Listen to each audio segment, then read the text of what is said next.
And what eventually broke me was it used to be like in 2016 and 2017, I felt very in control of the Overwatch team and the direction of the game as a game director, you know, working with Ray Gresco as the production director. It felt like we were running Overwatch and we were very, very successful and doing a good job. And I think the fans were happy.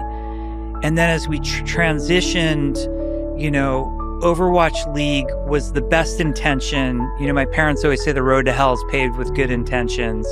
That was the Overwatch League, and it ended up being an albatross.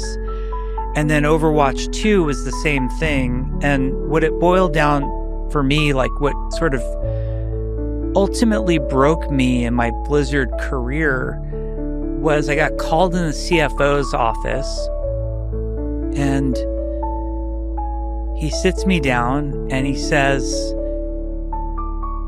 he gives me a date, which at the time was 2020 and was going to slip to 2021, but at the time it was 2020. And he said, Overwatch has to make in 2020.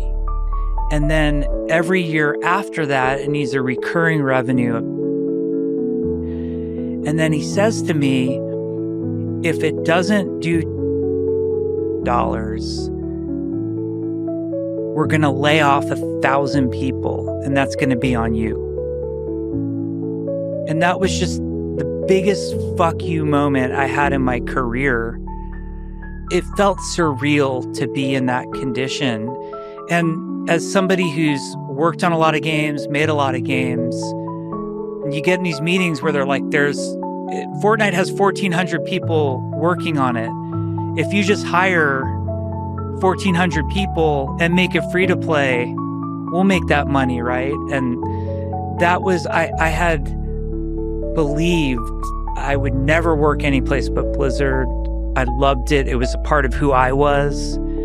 And I felt I was a part of it. And I literally thought I would retire from the place. I never thought the day would come.